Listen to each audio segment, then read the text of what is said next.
Broadcast live. You good? A friend of mine told about Roseanne Barr being a racist. Well, hey, it's far from my world, but like she does look racist in my opinion. It's far from my world. The whole looks hillbilly to me. It's a new time, man. People get fired for being dicks. Well, I guess things are changing slowly. We'll get them. It don't mean that racism don't exist. It just means repercussions for your bullshit. Yeah, well, I think the racism is more. I think the racism is more rife there where you guys are. You know what I mean? We thought that it was bad for us, but shit, it looks right for you guys. It looks like it's everywhere. Well, because you gotta. I mean, it's just different. Motherfuckers came there. They knew they was treating y'all foul and was stealing and putting y'all in apartheid with Yeah, yeah, Jim Crow on another level. You know what I'm saying? yeah, yeah, yeah, yeah. Out here, these motherfuckers think this they shit. But Roseanne is pretty much because historically, we've seen her here. I thought she's too big to get into a situation like that. One would expect her to know better. Nah, she always been doing that stupid shit. She been doing that stupid shit for a while. Which, you know, I really don't give a fuck. But people gonna hold you accountable for your shit. Yeah, yeah, yeah. You pretty passionate though about a lot of things. Just outside, specifically even in hip hop. And I sometimes when I watch your interviews on Hot 97, I almost feel like sometimes I'm like, where's the middle ground between your opinion, at most times, versus like a new generation of cats, like telling their story. Because you're really passionate with some of the things that you believe in. Yeah, I think, people gotta fight for what they believe in. Same way I'm gonna be passionate about what I believe in and lay down the challenge, you know what I'm saying? I expect if people are real and believe what they believe, they're gonna hold their ground. You know what I'm saying? I'm prepared to be proven wrong all the time. I actually prefer that. Cause it's not for me it's not about I guess right and wrong when it comes to music. It's about, you know, preserving and fighting for culture and, things that impact people in a way that's meaningful. Yeah, yeah, yeah, So if you respect the relationship that you have as an artist or whoever with your audience, fight for that relationship. yeah, yeah. I mean, You know, I we don't. I don't think. I don't think living in a world where everybody's agreeing is what I'm going for. But I think there are certain codes that I live by that were passed on to me from the people who put me in the game. yeah, And it's my obligation because if this hip hop thing has gone as far as it has right now, and it didn't go that far because we were passive about, making sure that the culture was respected and that, cultural integrity and, the fabric and fiber of what we doing was just flimsy. You know what I'm saying? It didn't last as long because the shit was flimsy. yeah. It lasted long because it was, it meant something to people and they was willing to fight for the code. Do you feel that like code is even relevant though today? I mean, in specifically even in hip hop, do you think code is even relevant? And is it a fight of keeping code relevant, or do people even acknowledge that there's code? Well, I think that you have, when anything is being consumed in mass, there's going to be a spectrum. There's going to be things that are super core with values, and then from that core, you're going to have things get a little bit more broad as you move away from those core values. So, I think if you're talking about the biggest, most popular aspects of hip hop, are they respecting core values as much as the underground? Probably not. You know what I mean? But the thing about that was that is the essence of hip hop is the desire. I call is one of the like pieces of the fabric of hip hop. I don't know what it's called, but it's an element of nah, fuck that. Yeah, You yeah. like The element of the now, fuck yeah, that. that. And if we ever lose that, then we lose hip hop. It'll evolve in different beats and different rhyme styles and different fashion and different whatever. But that desire to be like, nah, fuck that. This is what it's got to be. You know what I'm saying? Yeah, Like that's what drives the culture. And then there's obviously elements of rap and DJing and those five elements, which that's the core values. But a lot of those core values of hip hop really go back to our desire as descendants of indigenous people and specifically Africans to hold on to the element of telling our story to the drum yeah, and doing our dances and gathering and celebrating ourselves and our story, yeah, and I don't think that's ever going to get watered down. People may not value it, but what teenager, what 16, 17, 18 year old is valuing, core values? You know what I'm saying? You can look around every culture, everywhere around the globe, and there's an elder that's like, yo, it's Sunday, and on Sunday we do X, Y, Z, and they're like, man, come on, why we gotta do it all? That's just a yeah, teenager. yeah, You ain't yeah, supposed to listen to them. yeah, You're yeah, supposed to hold them accountable. yeah, yeah, You know what I'm saying? There's certain shit that's not up for debate when it comes to, shit you gotta do for culture and shit you gotta do to maintain culture. And I know that, that's how I look at hip hop. I look at hip hop as culture. It's music culture, but it's still culture. I mean, I like your theories. I was listening to the show yesterday, and I was listening to your. I know it's a theory, but your Drake and how you started everything from the beginning. I just like how you stretched it out throughout the show. Mhm. There's a code obviously to the battle raps. You get a guy like Pusha who's lyrical, Drake who's so established, and he still kind of responds. And I think that whatever people think did best, considering where Drake is, the fact that he responds, I think that's still a core thing, in hip hop that like we don't really get to see that, a lot anymore. You know what I mean? Especially with the big name like Drake. I think that's part of the code of just like the Drake culture. loves Drake loves hip hop. You know what I'm saying? It matters to him. Yeah, And win or lose, engaging with another MC or DJ or whoever over the top spot or credibility or these things that we hold dear in hip hop, deserves oh, applause. yeah, yeah, yeah, You know what I'm saying? And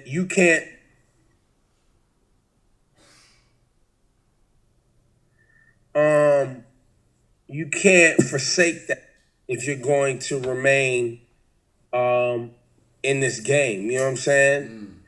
And Pusha, while he ain't no man, he ain't had all the mainstream hits and all that. but Motherfuckers know what time it is yeah, with yeah, Pusha yeah, T. yeah. Of course, of course, of course.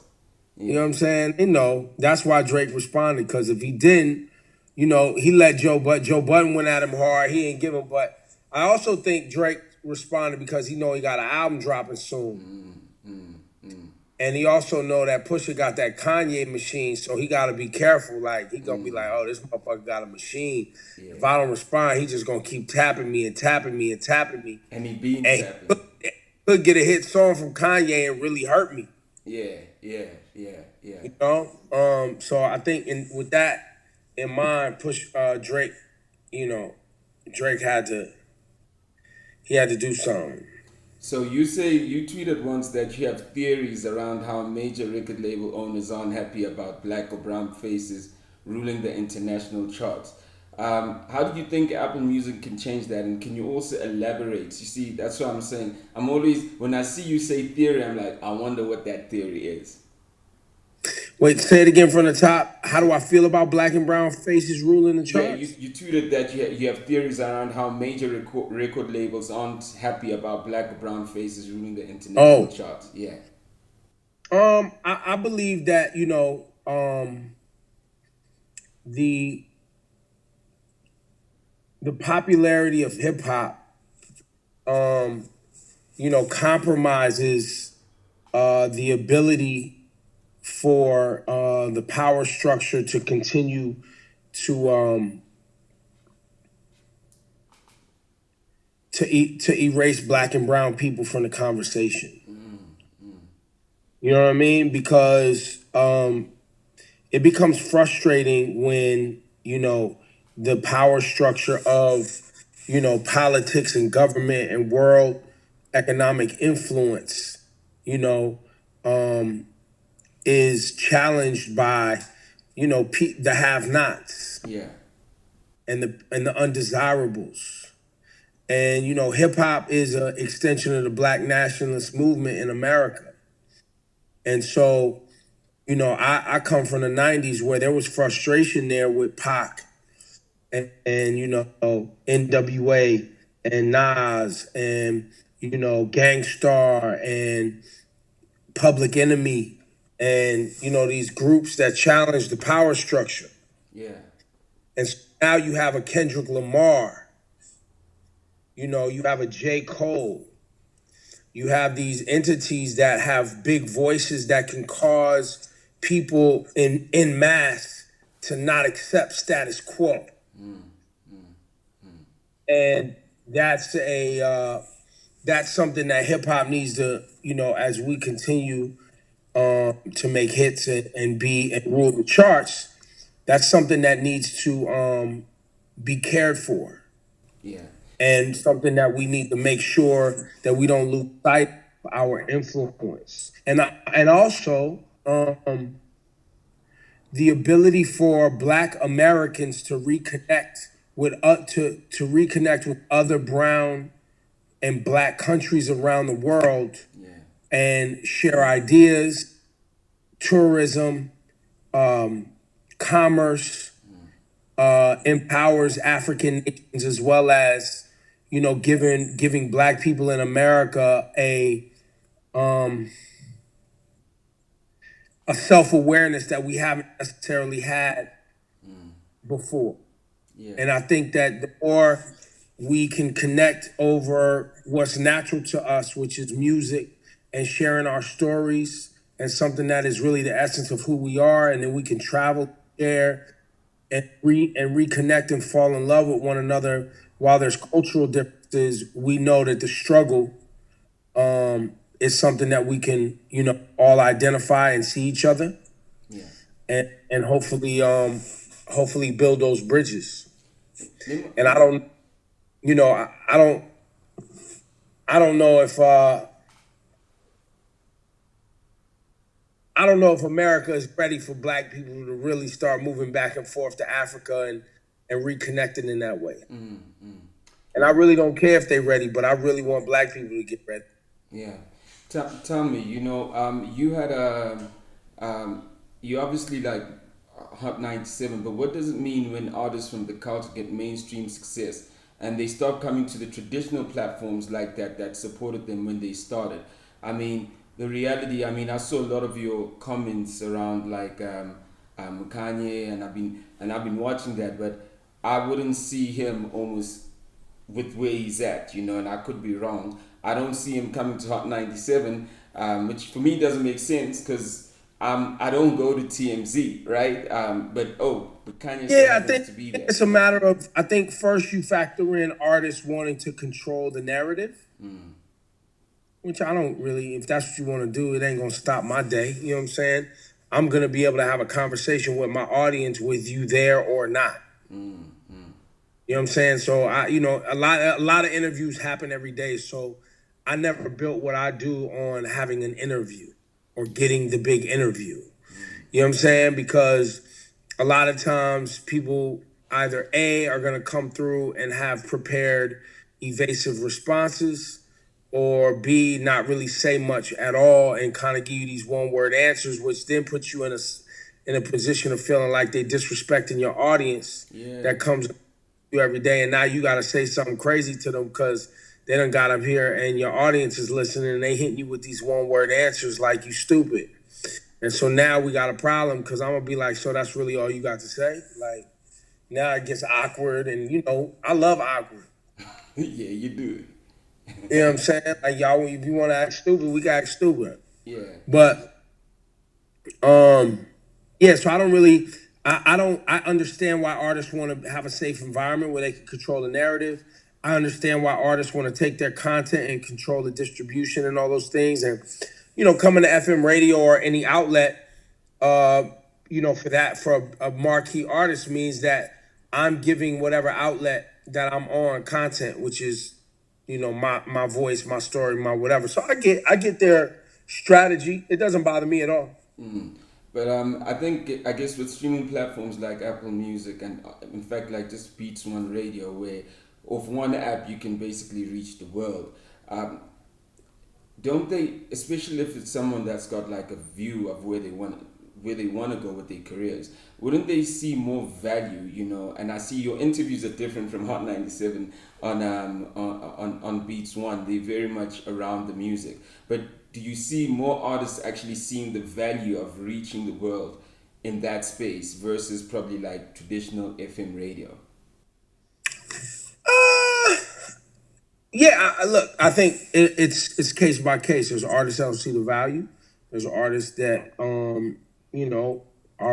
that only value certain things. You know what I'm saying? Like, some artists just value being hot in the club. Some artists value being hot on the internet. Some artists value being hot on radio, internet, and the club. So, you know what I mean? Like, people are different, and whatever I think, however they get the most feedback and response to their content is what they're gonna go to. I'm somebody that sees the world. I don't just see America when I look at where my personal trajectory. Like I love America. It's a cool place to live. But there's a whole world out there. There's a lot of awesome stuff out there. You know what I mean? Yeah. And there's also a lot of music and amazing artists out there that I feel like could serve, like I said before, Americans if they're interested, and specifically Black and brown people who culturally can connect to the world, and if interested, really learn something about our cultures. Yeah, I mean, I'm gonna tell you something interesting.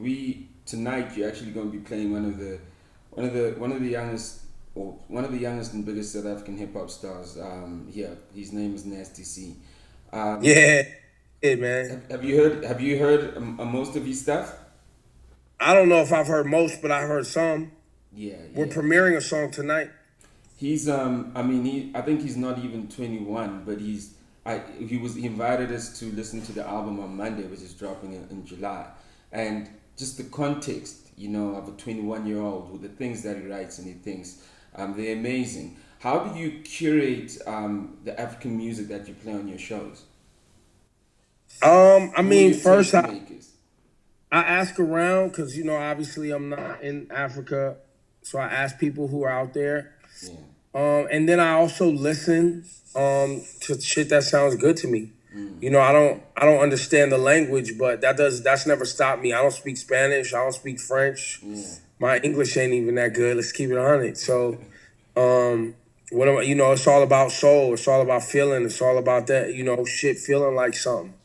And if it feels like something, I'm rocking with it. You know what I mean? I love Java. Yeah, I don't know what he's saying, but that voice, he's got that voice, crazy. Yeah, even Construction Boys. I don't know what a Mounye means. Yeah. But that Mounye, hey, that's the ring off. That and Busiswa on that when she said, She said Bousis would sound incredible on that Midnight Star, boy. That's my shit. Yeah. Oh, and what's my other joint? Maparisa, and Oh, yeah, I love my Parisa, but yeah, my shit with him and Shava, Mpela. yeah. Woo! Yo, you know, Yeah. I think I need to be your tastemaker. I need to send you some stuff that's popping out here also. You know what I mean? Yo, hit me, man. I listen to it. You know, I really, I'm always just looking for the right energy, the right sound, something that feel like something. Yeah, You know, something that, it feels urgent. It feels, and then obviously what's popular. yeah.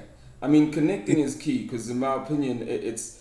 I'll tell you this: Nasty songs probably in the world is probably going to be played by you guys.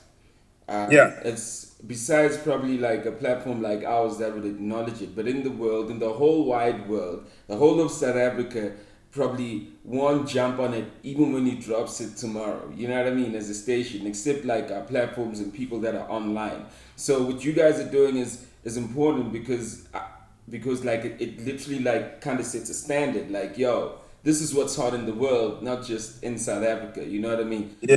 You know. So Oh, you know what else I love? Yo, you know what I gotta have? Yo, can y'all put on the it's record from AKA called Sweet Fire. Sweet Fire. He What? yeah. Yo, we got one of my producer R&B fan. When I play her this shit, she gonna be like, what? Yo, that AKA, he got a joint called Sweet Fire. You gonna be like, what?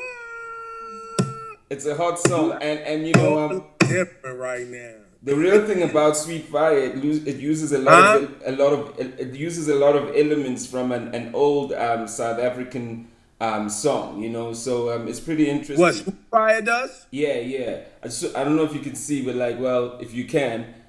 No, yeah, there you go, right there. What's that? Yeah, so this is his track list. He's about to drop his new album, you know, AKA. That's AKA shit. Yeah, he's about to drop the new album, and this is the track list. So 15/06/2018, which is pretty much like this month. He's about to drop something. So I'm sure you're gonna be getting something from that. You know what I mean? I have. Pardon? Man, he's still popping out there. Yeah. He is. I mean, he is definitely still popping out here. You know, and he's and he's dropped a lot of singles and everything else, which have been getting a very good reception. I can tell you one thing that we're very excited about. A lot of people are excited about. They're definitely excited about the Nasty album. I'm about to go in on it. Yeah, the Nasty album is a lot of people. He's been quiet for a while, so there's a lot of excitement around that. What else is dropping?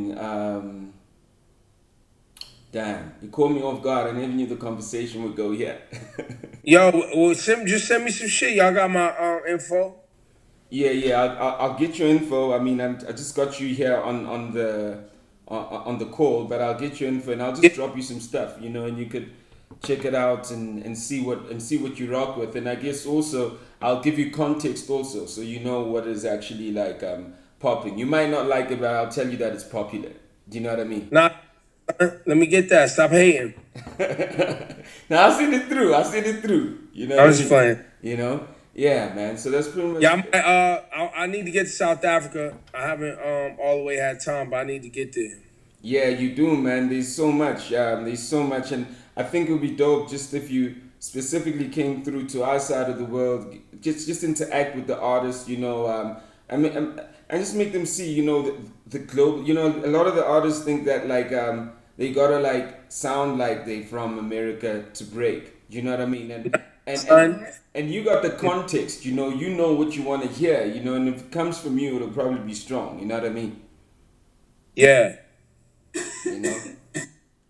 All good, man. I gotta jump and do this show, bro. All right, cool, man. Thanks. I'll get your contacts from Carl and them and see what, and I'll send you stuff as it comes through and just let you know what's popping as it happens. Yeah. Yo, I appreciate you. Yo, shout out, man. Keep doing what you're doing. And you're in Joburg? Where you at? I'm in Joburg, but I'm gonna be coming there like around August to September. How far is Durban from Joburg? It's 5 hours. It's not that far. It's like 5 hours. Drive. 5 hours drive to 30 minutes flight. So yeah, it's very close. And Cape Town is like 2 hours. 2 hours flight from Joburg. Joburg's in the middle of both. Yeah, Joburg is pretty much the most important one out of all. Joburg's Well, yeah, they say that's what's popping. Cape Town's like business, right? Yeah, Cape Town is business. It's business. It's very Caucasian, you know. Durban is it's Where the real. white people at. Yeah, it's very Caucasian. They might not serve you first when you're at a restaurant there. They're gonna make you wait. Really? Oh, for real. That's how it is. It's segregated like that. You know, they're gonna hate me. It's segregated like that. The black people stay at a certain place, and the white people like go to a certain place. I mean, I've had black people saying to me when we throwing parties in the city in Cape Town, they're like, we don't go to the city in the evening. You know what I mean? We just work there. You know, that's how it is. But Durban is beautiful. Durban is beautiful. It's got a mixed culture. I mean, Zulu people have got a strong culture, so there's a strong thing happening here. That's what Nasty was telling me. That's where he's from. Yeah, he's definitely from there. There's a strong culture, but Joburg is almost like, you can imagine, like it's the city where different places. It's a melting. It's like there's different people from different places here. You know what I mean? Yeah. But this is where the business happens. This is where the hustle happens. You know? Yeah. Yo, Y'all man, need to touch. I'm gonna hit you up and send you some stuff as I get it, man. You know, things you should check out. I appreciate you, man. I'll talk to you in a minute. Peace. Peace. Nice. Broadcast live